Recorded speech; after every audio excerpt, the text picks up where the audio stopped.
오늘 마태복음 27장 33절로 36절 말씀을 통해서 십자가 혜택을 누립시다 라는 제목의 하나님 말씀 증거하겠습니다. 살아서 누린 천국, 죽어서 영원히 사는 천국, 마태복음의 151번째 시간입니다. 우리가 지난주에 십자가의 은혜를 누립시다 동일한 본문 말씀을 통해서 같이 말씀의 은혜를 나누었습니다. 오늘 두 번째 십자가 혜택을 누립시다, 또 다음 주에 십자가 승리를 누립시다 라고 십자가에 대해서 우리가 세 번에 걸쳐서 말씀을 증거하려고 합니다. 우리가 십자가의 은혜를 우리가 바라보게 될 때 크게 우리가 두 가지를 십자가를 보면서 발견하게 됩니다. 첫 번째는 예수님은 하나님의 아들, 하나님이심에도 불구하고 그 모든 과정을 성경대로 그대로 하셨다 하는 것입니다. 고린도전서 15장 3절 4절에 보면 예수님은 성경대로 죽으시고 성경대로 부활하셨다라고 말씀합니다. 모든 한 가지를 다 성경대로 하신 것입니다. 성경이 우리에게 이와 같이 말씀을 합니다. 히브리서 9장 22절 같이 한번 한 목소리 읽어볼까요? 시작. 율법을 따라 거의 모든 물건이 피로써 정결하게 되나니 피 흘림이 없은즉 사함이 없느니라. 성경 그대로 피 흘림이 없으면 사함이 없다. 그래서 구약에도 양과 염소와 소를 피 흘리게 함으로 백성들의 죄가 사해지는 하나님의 역사를 이루었습니다.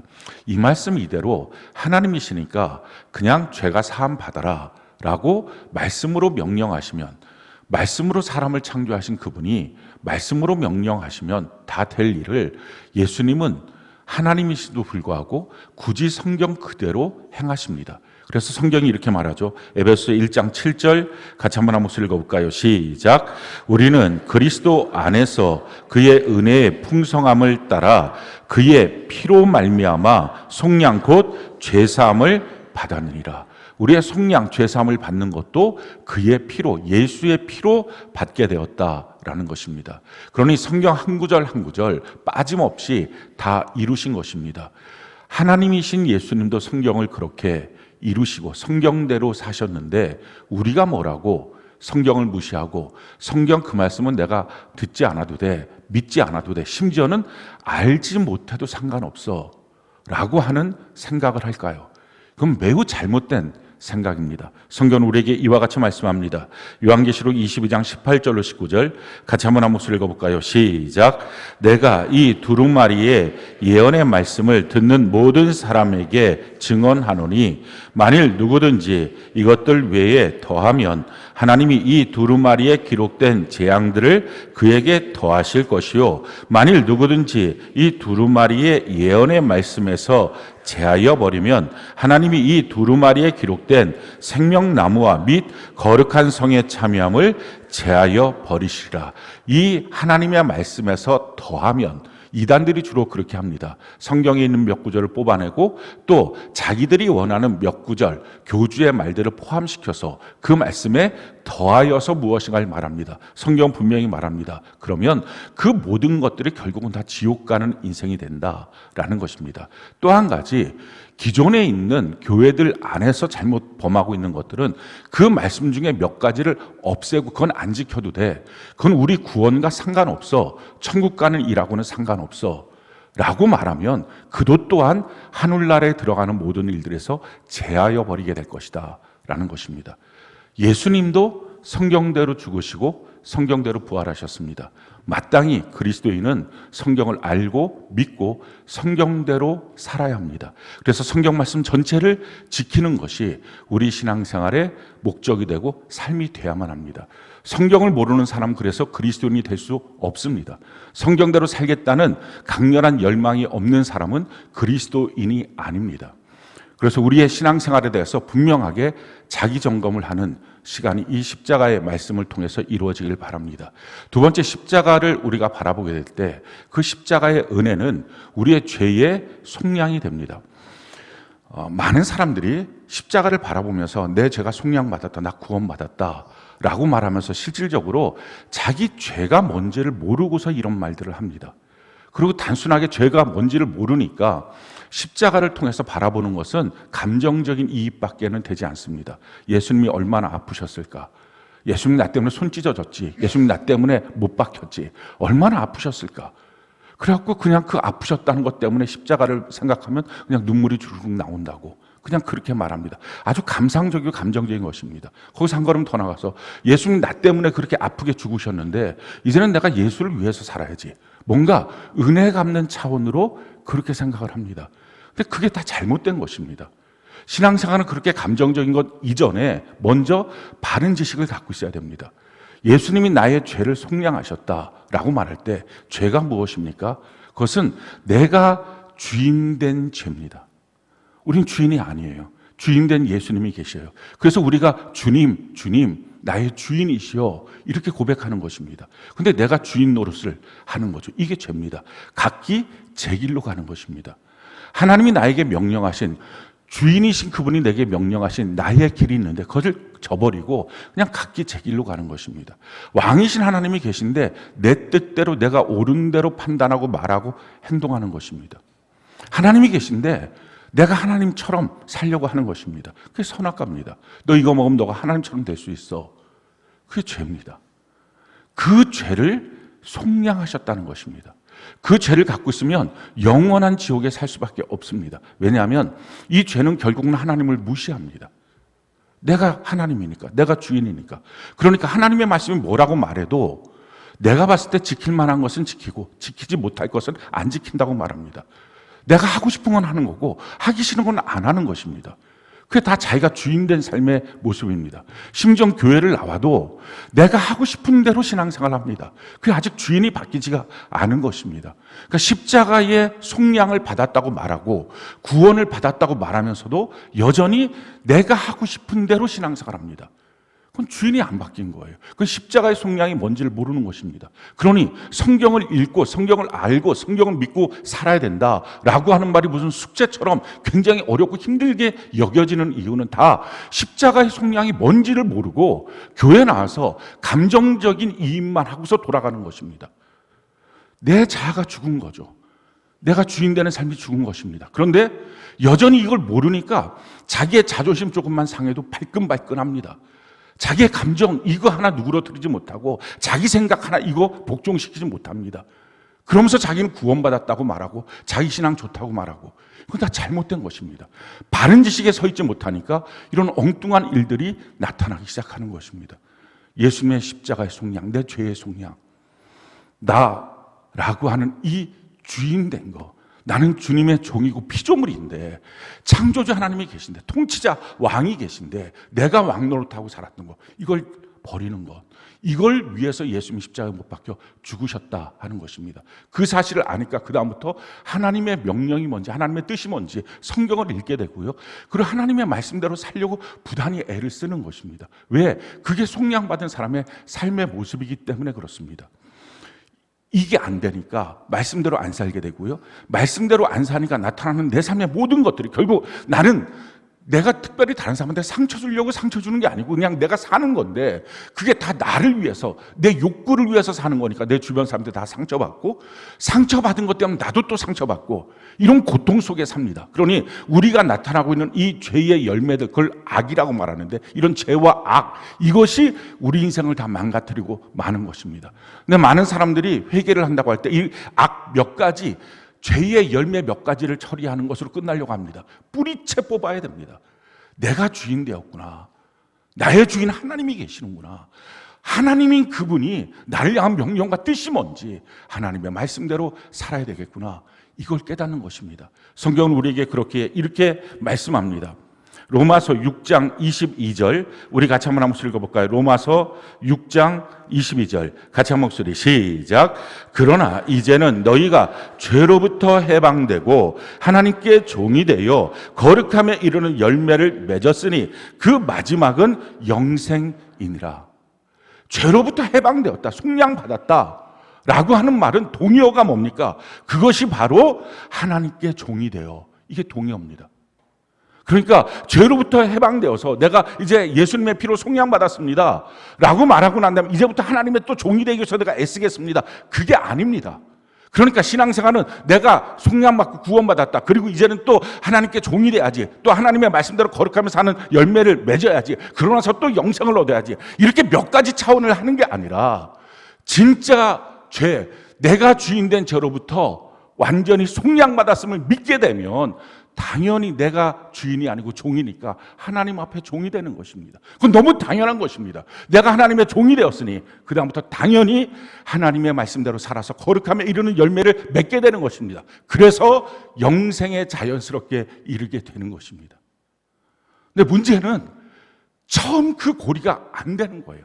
그냥 교회 나와서 십자가 내 죄를 사했다. 그냥 그래서 머릿속에 있는 죄라는 것도 몇 가지 도덕적 윤리적인 죄만 떠오르고 그거 좀 안 지키고 살면 그것도 큰일 나고 그것도 지켰다. 그러면 오늘은 좀 깨끗하게 살았구나. 이런 생각을 하면서 근본적으로 내 자아는 전혀 처리가 안 된 상태로 교회 나오고 예수를 믿어도 날 위해서 예수를 믿고 교회 나와서 기도하는 것도 전체가 다 내 개인의 기도 제목밖에 없는 날 위한 기도 제목밖에 없는 신앙생활해도 그것밖에 없는 말씀을 몰라도 안 지켜도 아무 상관없다고 생각하는 모든 문제들 십자가가 뭔지를 모르니까 교회를 수십 년 나와도 자기 죄가 뭔지를 모르니까 나타난 현상들입니다.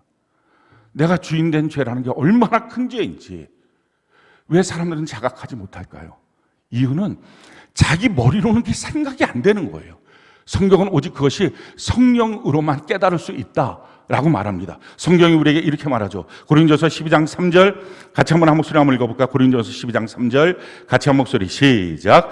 그러므로 내가 너희에게 알리노니 하나님의 영으로 말하는 자는 누구든지 예수를 저주할 자라 하지 아니하고 또 성령으로 아니하고는 누구든지 예수를 주시라 할 수 없느니라. 성령의 역사로 말미암아서 예수님이 나의 주인이시구나. 다른 말로 나는 종이구나.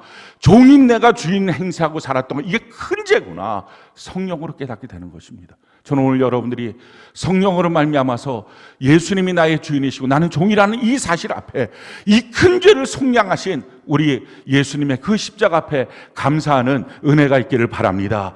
중요한 것은요, 그 성령의 역사구나 라고 생각하고 그럼 성령이 오셔야지 뭐. 성령이 안 오셔서 내가 못 깨닫는 거지 뭐.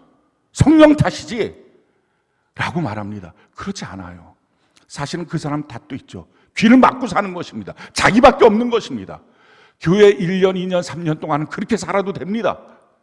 근데 3년이 넘어서서 여전히 그렇게 산다면 변하든지 떠나든지 해야지. 이것도 아니고 저것도 아니고 아무것도 아닌 삶으로 종교성만 갖고 사는 것이 무슨 유익이 있고 무슨 덕이 됩니까? 신앙생활 정말 제대로 하는 것, 우리가 자각하는 것, 그것이 필요합니다. 그런데 그것뿐만 아니라 우리 주변에 있는 사람들의 노력도 필요합니다.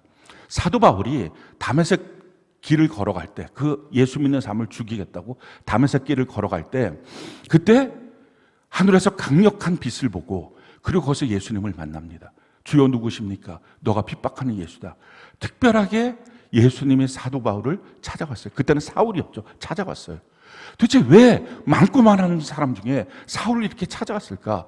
성경 그 이유가 되는 단초를 우리에게 설명하고 있어요. 사도 바울이 지금 그 로마서 편지에 이와 같이 고백을 합니다. 로마서 16장 7절 같이 한번 아무 소리 한번 읽어볼까요? 시작. 내 친척이요 나와 함께 갇혔던 안드로니고와 유니아에게 문안하라. 그들은 사도들에게 존중이 여겨지고 또한 나보다 먼저 그리스도 안에 있는 자라. 지금 사도 바울이 그 로마에 있는 성도들에게 같이 문안하고 같이 인사할 성도들에 대해서 소개를 합니다. 그리고 자기한테 고마운 성도들을 지금 말하고 있는 거죠. 그 중에 한 사람을 얘기하는데 그 사람은 자기 친척이었다는 것입니다. 그리고 예수 때문에 같이 갇혔던 안드로니오와 유니에라고 하는 그 사람이라는 것입니다. 얼마나 신앙이 순교의 각오를 하고 있었던 신앙입니다. 그리고 자기 친척이고요. 그리고 사도들에게 존중이 여겨진 자입니다. 그리고 한 가지 더 중요한 사실을 말하죠. 그는 나보다 먼저 그리스도 안에 있는 자다. 예수님을 자기보다 먼저 믿은 사람이었다라는 것입니다. 자, 먼저 믿은 이 두 사람이 무엇을 했을까요? 고마운 신앙의 소유자, 옥에 갇힐 만큼 예수를 향한 열정이 있었던 그 사람, 당연히 사도 바울을 위해서 기도했을 것입니다. 기도가 쌓여져야 성령의 역사가 있습니다. 그리고 그에게 바른 지식을 말했겠죠. 너가 지금 하고 있는 것, 예수 믿는 사람 잡아 죽이는 것, 이건 너가 매우 잘못된 일이야. 그리고 아마도 본이 되는 삶을 그가 살았을 것입니다. 그러다가 어느 날 그 말들을 들으면서 자기 안에 쌓여져 가고 있는 어느 날에 다메섹으로 걸어가는 그 길에서 강력한 하나님의 역사 가운데 예수님을 만나게 됩니다. 성령의 역사가 나타나는 것 그냥 나타나는 게 아닙니다. 먼저 믿은 누군가가 위에서 중보기도 하고 기도가 쌓여야 성령이 역사가 나타납니다. 부모된 성도님, 자기 자녀 위해서 기도 쌓여야 됩니다.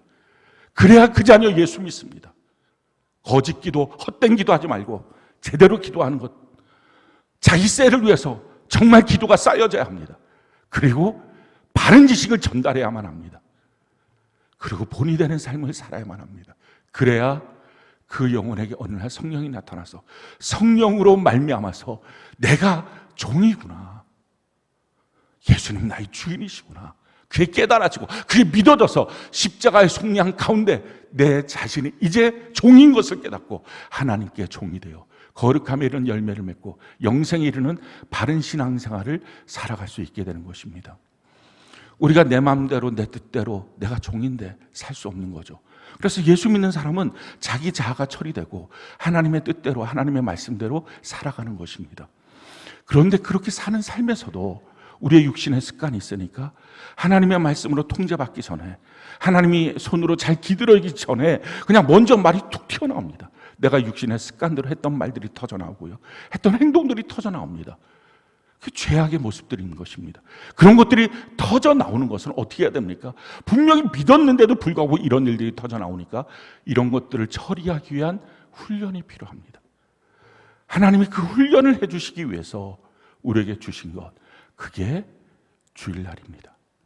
지금 우리가 모여서 예배드리는 이유, 단지 하나님께 나와서 예배드리는 것이 아니라 우리가 지금 그런 훈련을 받고 있는 것입니다. 성경이 우리에게 이와 같이 말씀하죠. 이사야 58장 13절로 14절 같이 한번 목소리 한번 읽어볼까요? 시작. 만일 안식일에 내 발을 금하여 내 성일에 오락을 행하지 아니하고 안식일을 일컬어 즐거운 날이라 여호와의 성일을 존귀한 날이라 하여 이를 존귀하게 여기고 내 길로 행하지 아니하며 내 오락을 구하지 아니하며 사사로운 말을 하지 아니하면 내가 여호와 안에서 즐거움을 얻을 것이라. 내가 너를 땅의 높은 곳에 올리고 내 조상 야곱의 기업으로 기르리라. 여호와의 입의 말씀이니라.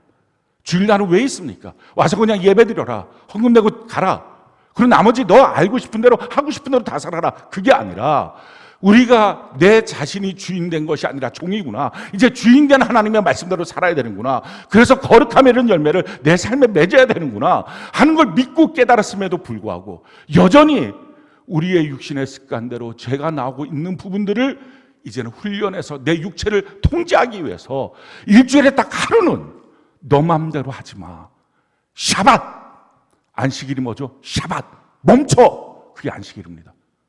너 생각대로 하지 말고, 너 하고 싶은 말대로 하지 말고, 너 길을 멈춰서 너 스케줄 잡지 말고 이것저것 뛰어다니지 마라. 멈춰. 그리고 하나님 안에 서 있어봐. 그러면 여호와 안에서 놀라운 즐거움을 얻을 것이고 하나님 너를 높이 올려주고 하나님이 야곱의 기업으로 너를 기를 거야 라고 주님이 말씀하시는 것입니다.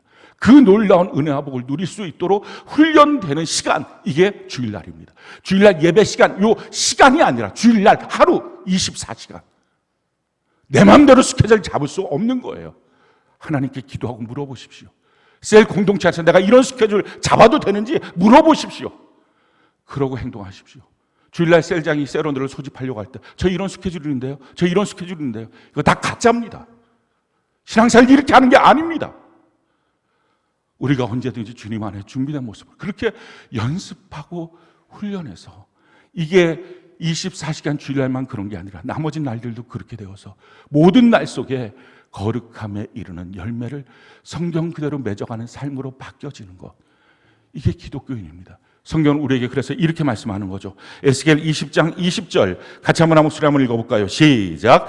또 나의 안식일을 거룩하게 할지어다. 이것이 나와 너희 사이의 표징이 되어 내가 여호와 너희 하나님이신 줄 너희가 알게 하리라 하였느라. 이 안식일을 그래서 정확하게 지키는 거, 그냥 주일날 안식일날 와서 나 예배드리고 끝났으니 나 성도야, 그게 아니라 하나님의 뜻을 알아서 내 뜻대로 살면 안 되지. 내가 하고 싶은 말대로 하면 안 되지. 내 감정대로 하면 안 되지. 하나님의 말씀대로 난 종이니까 그렇게 살고 거룩함에 이런 열매를 맺어야지 하는 연습을 하는 그 사람이 하나님의 백성, 그리스도인이다 라는 것입니다. 사랑하는 성도 여러분, 우리 초대교회를 한번 생각을 해봅시다. 초대교회만큼 전도하기 힘든 때가 있었을까요? 요즘에도 전도하기 매우 힘듭니다. 학교 앞에, 그래도 어린애들은 전도하기 쉽지. 아마 여러분들 이런 생각들을 할 것입니다. 근데 학교 앞에 가서 전도하면 그 앞에서 그냥 꾸역꾸 집어 던집니다. 애들이 경찰한테 신고도 합니다. 정말 말도 안 되는, 어른들이잖아요. 교사들 가서 전도하니까 거의 쌍욕을 하고 지나갑니다. 이게 초등학생들, 중학생들 이런 일들을 합니다. 뭐 길거리 전도, 관계 전도 다 마찬가지입니다. 평상시에 얼굴 좋게 하다가 전도하면 얼굴 싹 바뀌어서 참 험악한 관계를 맺을 때도 있습니다. 지금 그래서 전도하기 힘들다고 말하지만 사실은 초대교회만 할까요? 초대교회는 예수 믿으면 잡아 죽였습니다. 양의 옷을 입혀놓고요, 원형 경기장에서 풀어놓고 사자들을 풀어놓습니다. 그럼 사자들이 달려서 잡아 죽습니다. 십자가에 매달아서 몸에다가 기름을 붙여서 그래 불태워 죽이기도 합니다.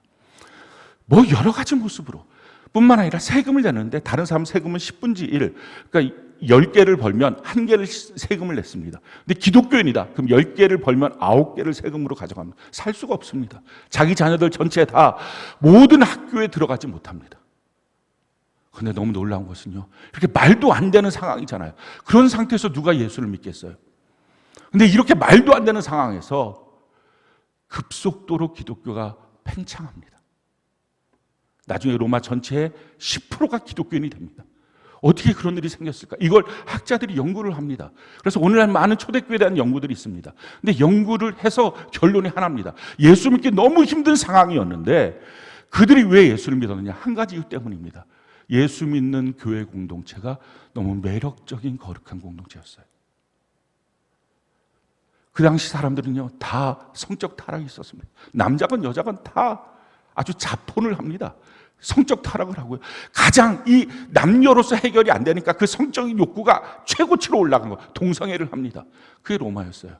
서로가 사람이 사람을 향해서 마음대로 죽이기도 하고 때리기도 하고 뒤통수 치고 사기치고, 이게 너무 당연한 힘의 원리가 지배하고 있던 사회가 로마 사회입니다.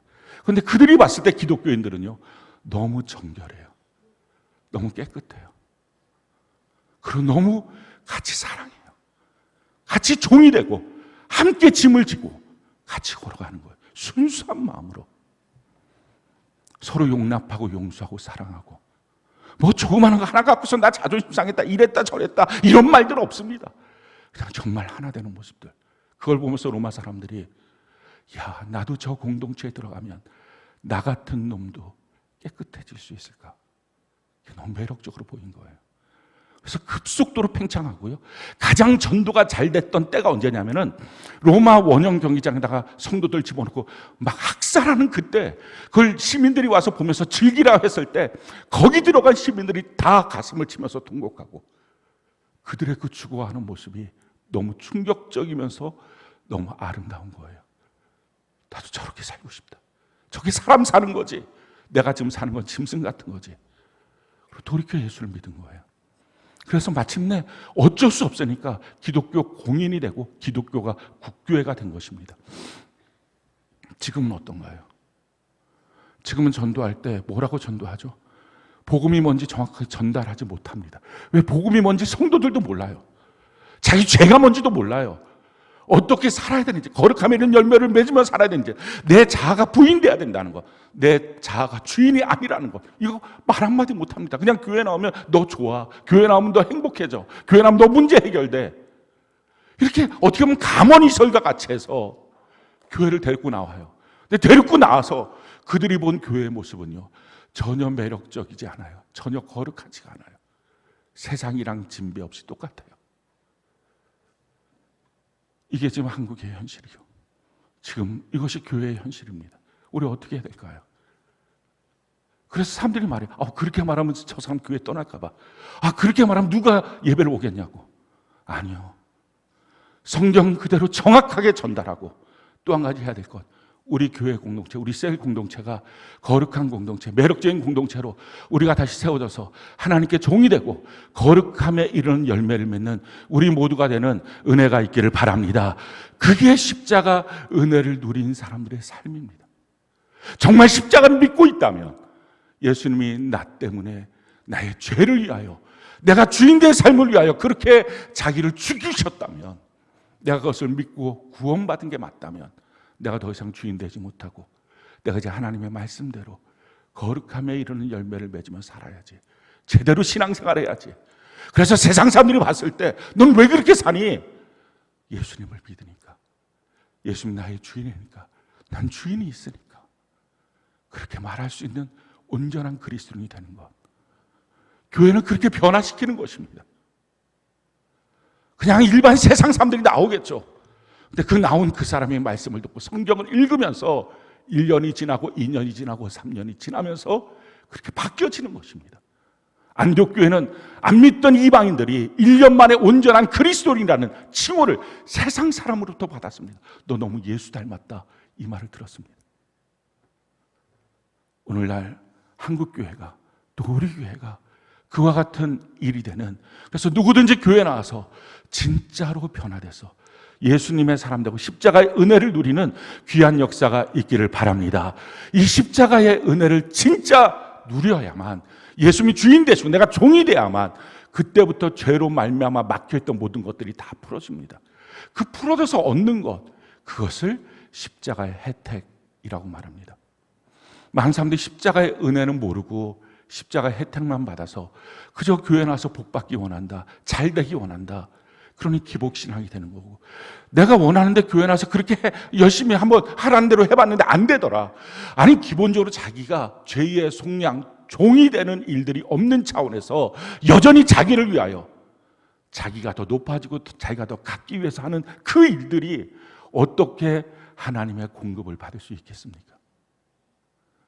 우리 신앙생활, 내가 주인 아니다, 십자가의 은혜로 내가 이제는 하나님께 종이 되어서, 죄로부터 해방되어 하나님의 종이 되어서 거룩함에 이른 열매를 맺고 영생에 이르는 우리 모두가 되어서 살면서 이 땅에서도 그 십자가로 말미암아 우리의 죄가 속량받아서 하나님 안에서 묶였던 모든 것들을 풀어지고 우리에게 들어오는 귀한 역사, 그 십자가의 혜택을 누리는 귀한 역사가 있기를 바랍니다. 십자가의 혜택은 크게 세 가지예요. 첫 번째, 저주에서 축복으로. 두 번째, 가난에서 부여로. 세 번째, 질병에서 강건으로 하나님 나를 바꿔주셨습니다. 첫 번째, 저주에서 축복입니다. 우리의 저주가 무엇입니까? 성경은 우리에게 이와 같이 말씀합니다. 창세기 3장 16절로 19절, 우리 같이 한번 소리 한번 읽어볼까요? 시작. 또 여자에게 이르시되 내가 내게 임신하는 고통을 크게 더하리니 내가 수고하고 자식을 낳을 것이며 너는 남편을 원하고 남편은 너를 다스릴 것이니라 하시고. 우리 19절까지 같이 한번 읽어봅시다. 시작. 아담에게 이르시되 내가 내 아내의 말을 들었은즉 내가 내게 먹지 말라 한 나무의 열매를 먹었은즉 땅은 너로 말미암아 저주를 받고 너는 내 평생에 수고하여야 그 소산을 먹으리라. 땅이 내게 가시 덤불과 엉겅퀴를 낼 것이라. 내가 먹을 것은 밭의 채소인즉 내가 흙으로 돌아갈 때까지 얼굴에 땀을 흘려야 먹을 것을 먹으리니 내가 그것에서 취함을 입었음이라. 너는 흙이니 흙으로 돌아갈 것이니라 하시나. 세 가지 저주가 있습니다. 첫 번째, 관계의 저주입니다. 수고하면서 자녀를 낳았는데 자녀가 자기 뜻대로 안 됩니다. 남편과 아내가 사이에서 아내는 훨씬 더 정확하게 잘 세밀하게 봅니다. 그러니까 남편한테 무엇인가 조언을 합니다. 이렇게 했으면 좋겠어요. 남편을 원합니다. 그렇게 바뀌어지면 좋겠다. 근데 남편은 도리어 그 말을 듣기 싫어하고 자기를 다스리려고 합니다. 그러니까 갈등이 생기는 거예요. 관계의 저주입니다. 어느 사람이든지 사람끼리의 이 관계의 저주가 있습니다. 직장에서 힘든 것, 일이 아니라 인간관계입니다. 가정에서 힘든 것, 돈이 아니라 사실은 관계의 저주입니다. 삶에서 다 이런 관계의 저주들을 맛봅니다. 이거 하나님이 주신 답변이 뭡니까? 너는 돕는 배필이 돼야 된다. 사람들이 관계를 맺는 이유는 자기 욕구의 충족입니다. 근데 문제는 자기 욕구의 충족을 하나님이 우리를 만드실 때 내가 나를 위해서 내 욕구를 채우는 것으로 하면 안 채워지게 만들어 놓으셨어요. 내가 다른 사람을 돕는 배필이 되어서 다른 사람을 채워주면, 그가 원하는 방식대로, 내가 원하는 방식대로가 아니라 그가 원하는 방식대로 채워지면 그가 기뻐하고 행복한 모습을 보면서 내가 만족하게 만들어 놓으셨습니다.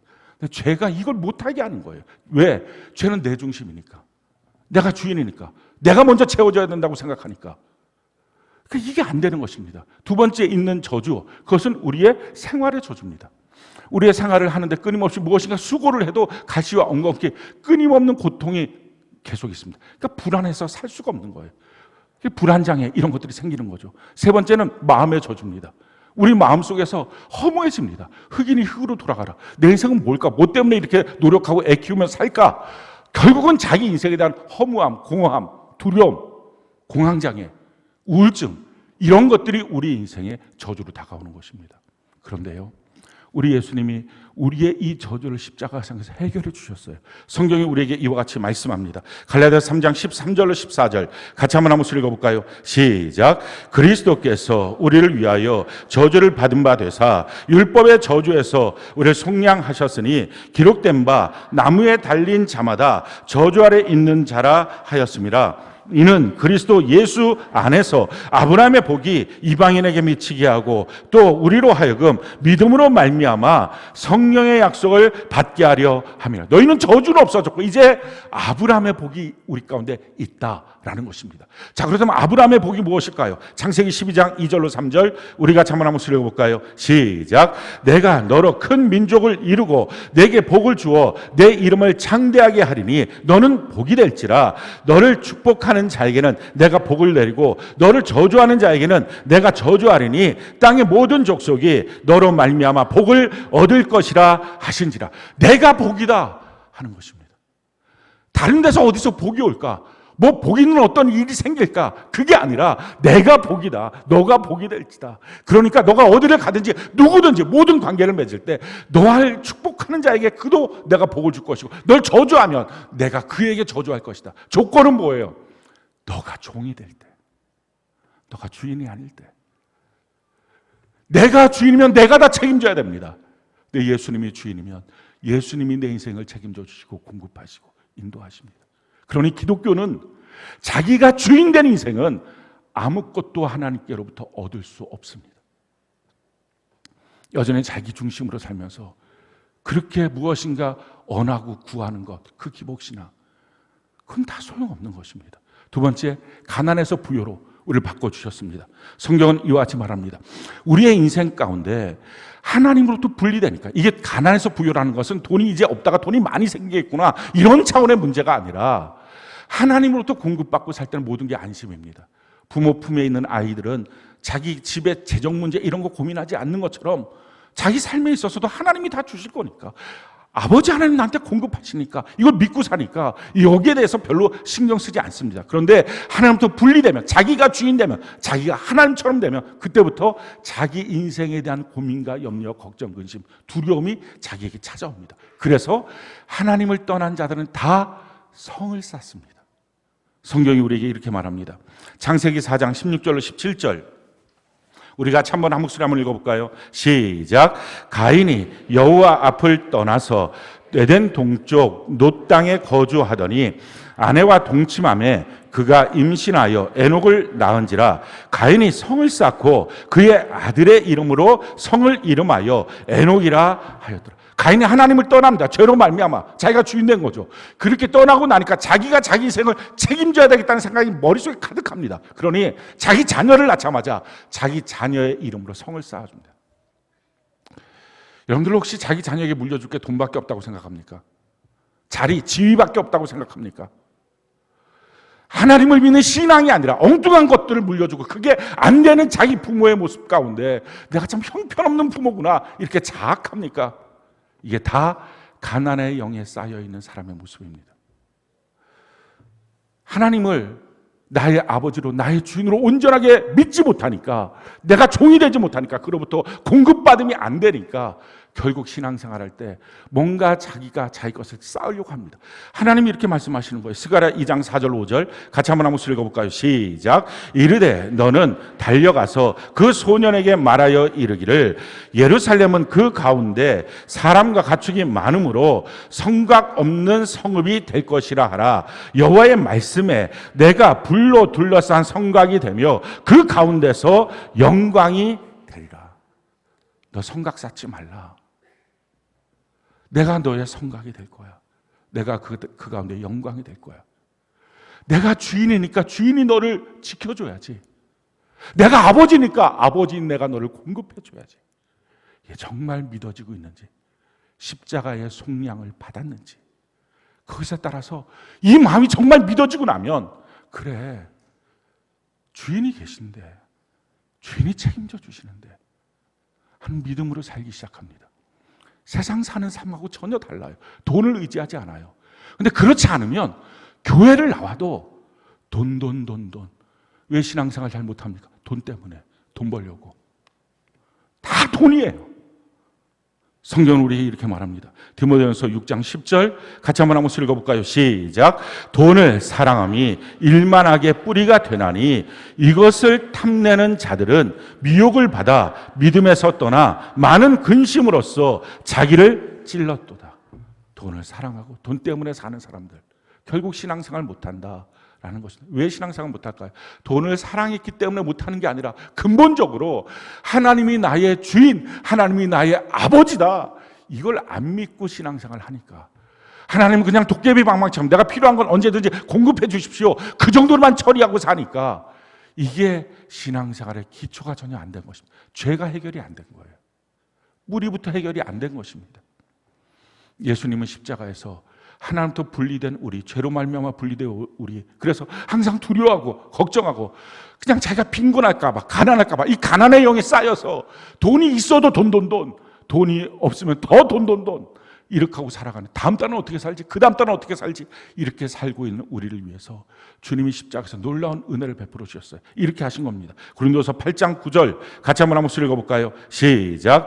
우리 주 예수 그리스도의 은혜를 너희가 알거니와 부유하신 이로써 너희를 위하여 가난하게 되심은 그의 가난함으로 말미암아 너희의 부유하게 하려 하심이라. 부유하신 하나님의 아들이신 그분이 이 땅에 오셔서 옷 다 벗김 받고 완전히 가난하게 돼서 십자가에 못 박혀 죽으신 이유, 그가 부유하셨는데 가난하게 되신 이유는 나의 가난함을 가져가시고 하나님의 부유함을 내게 주시기 위해서 이와 같이 하신 것이다 말씀하십니다. 또한 하나님이 약속하시죠. 빌립보 4장 19절 같이 한번 읽어볼까요? 시작. 나의 하나님이 그리스도 예수 안에서 영광 가운데 그 풍성한 대로 너희 모든 쓸 것을 채우시리라. 돈이 너무 없으니까 그냥 이 말씀을 지푸라기라도 잡고 싶은 심정으로 잡는 그런 게 아니라 예수님이 나의 주인이니까 주인이 날 공급하시지, 주인이 날 책임지시지, 이 믿음이 있는 거예요. 그러니까 이 말씀에 대한 믿음이 막 어떻게 하든지 지금 내 상황이 이러니까 그냥 이렇게라도 좀 들어주세요, 이런 지푸라기 잡는 그런 게 아니라 이게 너무 당연하게 자기 마음속에 인정되고 고백되고 믿어지는 것입니다. 그렇게 믿어지고 나니까 그 다음부터 어떻게 하나님이 나한테 공급하실까, 그 하나님의 방법에 대해서 신뢰하고 알아보기를 원하는 것입니다. 성경이 이렇게 말하죠. 고린도서 9장 10절 같이 한번 읽어볼까요? 시작. 심는 자에게 씨와 먹을 양식을 주시는 이가 너희 심을 것을 주사 풍성하게 하시고 너희 의의 열매를 더하게 하시리니. 우리의 모든 물질은요, 씨와 먹을 양식이 있습니다. 씨는 심어야 되고요, 먹을 양식은 내가 먹는 것입니다. 근데 문제는 씨까지도 먹기 때문에 두려운 거예요. 자기가 알아요. 자기는 더 이상 먹을 게 없다는 걸. 불안해지는 거예요. 근데 왜 그걸 먹습니까? 알면서도 지금 당장 급하니까. 하나님이 나의 주인이시다, 이게 안 믿어진 상태에서 신앙생활을 해왔으니까 힘들고 어려울 때만 가끔 그냥 단발적으로 아버지 도와주세요, 그러다가 금방 기운이 쭉 빠져서 에이 모르겠다 하고 끝나는 신앙이었으니까. 우리에게 아버지가 계신다, 주인이 있다, 그가 책임져 준다는 걸 믿어질 때 주님이 내게 준 씨를 심겠습니다. 그리고 주님의 공급하심을 믿습니다. 이런 신앙이 됩니다. 우리의 씨가 무엇입니까? 말라기 3장 8절 10절 같이 한 목소리 한번 읽어봅시다. 시작. 사람이 어찌 하나님의 것을 도둑질하겠느냐? 그러나 너희는 나의 것을 도둑질하고도 말하기를 우리가 어떻게 주의 것을 도둑질하였나이까 하는도다. 이는 곧 11조와 봉헌물이라. 너희 곧 온 나라가 나의 것을 도둑질하였으므로 너희가 저주를 받았느니라. 만군의 여호와가 이르노라. 너희의 온전한 11조를 창고에 들여 나의 집에 양식이 있게 하고 그것으로 나를 시험하여 내가 하늘문을 열고 너희에게 복을 쌓을 것이 없도록 붙지 아니하나 보라. 그냥 돈 갖고서 11조 내리면 복 받겠지. 그게 아니라 내가 종입니다. 주인이 계십니다. 주인이 날 책임져 주시지. 그 분명한 믿음, 죄에 대한 속량을 갖고 하나님 안에서 씨를 심는다는 믿음을 갖고 심게 될 때 하나님이 주시는 이 놀라운 은혜의 복이 우리에게 누립니다. 그리고 이렇게 말씀하죠. 잠언 11장 24절 25절 같이 한번 읽어볼까요? 시작. 흩어 구제하여도 더욱 부하게 되는 일이 있나니 과도히 아껴도 가난하게 될 뿐이니라. 구제를 좋아하는 자는 풍족하여질 것이요 남을 윤택하게 하는 자는 자기도 윤택하게 하여지리라. 그렇습니다. 다른 사람을 도와줄 수 있는 마음, 자기 중심, 자기 먼저 이 죄악의 고리에서 풀어질 수 있습니다. 이게 십자가 은혜를 누린 사람이 십자가 혜택을 누리는 삶의 모습이 됩니다. 세 번째는요, 질병에서 강건으로 바뀝니다. 사람이 병이 들면 영도, 혼도, 육도 다 흔들립니다. 예수님께서는 십자가에서 우리의 질병을 위해서 우리의 질병을 치료하도록 담당해 주셨습니다. 성경이 이와 같이 말합니다. 베드로전서 2장 24절 같이 한번 읽어볼까요? 시작. 친히 나무에 달려 그 몸으로 우리 죄를 담당하셨으니 이는 우리로 죄에 대하여 죽고 의에 대하여 살게 하려 하심이라. 그가 채찍에 맞음으로 너희는 나음을 얻었나니. 그가 채찍에 맞아서 우리가 나음을 얻었다라는 것입니다. 십자가에서 이루신 우리를 강건하게 만드시는, 우리의 질병을 이기게 만드신 하나님, 이 놀라운 은혜, 이 혜택을 우리가 받는 것입니다. 구체적으로 어떻게 받을까요? 야고보서 5장 14절로 16절 같이 한번 읽어볼까요? 시작. 너희 중에 그는 교회 장로들을 청할 것이요 그들은 주의 이름으로 기름을 바르며 그를 위하여 기도할지니라. 믿음의 기도는 병든 자를 구원하리니 주께서 그를 일으키시리라. 혹시 죄를 범하였을지라도 사하심을 받으리라.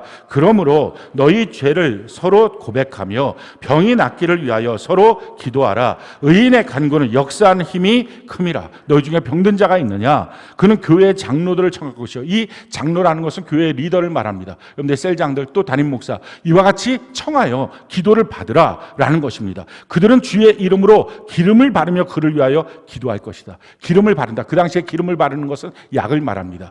그러니까 믿음으로 산다는 것은 약 다 끊고 의수도 다 끊고 그게 아니라 그걸 병행하면서 기도하면서 받아야 된다 하는 것입니다. 15절 보니까 믿음의 기도는 뭡니까? 무엇을 믿습니까? 예수님 날 위하여 십자가에 못 박혀 죽으실 때 채찍에 맞으셨다. 그 채찍에 맞음으로 나의 모든 병이 나음을 받았다. 이것을 믿음으로 기도하는 것입니다. 믿음으로 기도할 때 병든 자가 구원을 받습니다. 병원, 의술, 약술 다 필요하고요. 그것도 공급받아야 됩니다. 그런데 그것보다 먼저 날 만드신 하나님이 나를 완전하게 고쳐주십니다. 하나님께 믿음을 갖고 나가는 것입니다. 주님이 날 위하여, 나의 질병을 위하여 채찍에 맞으셨으니 내게 있는 질병은 불법입니다. 선포하고 병은 떠나가라 외치고 주님 안에서 고침을 받는 것입니다. 그러므로 너희 죄를 서로 고백하며 병이 낫기를 위하여 서로 기도하라. 의인의 간구는 역사하는 힘이 큼이라. 병이 낫기 위해서 서로 공동체 안에서 기도 제목을 놓고 간구하라 하는 것입니다. 성경이 이와 같이 말합니다. 잠언 18장 14절 같이 한번 읽어볼까요? 시작. 사람의 심령은 그의 병을 능히 이기려니와 심령이 상하면 그것을 누가 일으켰냐. 마음이 강건하면 몸에 있는 병 웬만한 것들은 다 이깁니다. 그래서 병약한 생각, 또 병들까 봐 큰 병 들면 어떡하지? 이런 마음들 좀 다 버리고 마음의 강건함으로 예수님 날 위하여 채찍에 맞으셨다 하는 사실을 온전히 믿고 주님 안에 고침을 받으십시오. 성경은 우리에게 이와 같이 말씀하죠. 로마서 8장 32절 같이 한번 읽어볼까요? 시작. 자기 아들을 아끼지 아니하시고 우리 모든 사람을 위하여 내주시니가 어찌 그 아들과 함께 모든 것을 우리에게 주시지 아니하겠느냐. 아들을 주신 하나님이 나머지 모든 것도 너희에게 주시지 않겠느냐라고 말씀하십니다. 아들을 날 위해서 주셨다는 것, 내 죄 때문에 아들이 죽었다는 것, 내가 주인 된 죄, 내가 내 마음대로 살려고 하는 것, 내 뜻대로, 내 감정대로, 내 하고 싶은 대로 하나님 앞에 길들여지지도 않고 통제받지도 않고 내 알량한 자존심 하나만 상해도 발발 떨고 내 이익 조금만 흘러도 막 흔들리고 누가 뭐라고 하는 말 한마디 내가 참지 못하고 그렇게 자아가 처리되지 못한 상태로 살고 있으면, 그러면서 하나님 내게 저주가 떠나가고 복을 주세요. 난 아브라함의 복을 받았습니다. 난 하나님의 부요를 얻었습니다. 난 하나님의 강건함을 얻었습니다. 그런데 소용없습니다. 그걸 기복신앙이라고 그럽니다. 내가 주님 안에서 내가 주인 됐던 것이 죽었습니다. 예수님 나의 주인이십니다. 예수님 나의 주인이시라는 걸 정말 믿고 있다면 그분이 나한테 공급하시지, 그분이 내 인생을 책임져 주시지, 그분이 날 보호하시고 그분이 날 인도하시지. 이게 너무 자연스럽게 믿어지지 않겠습니까?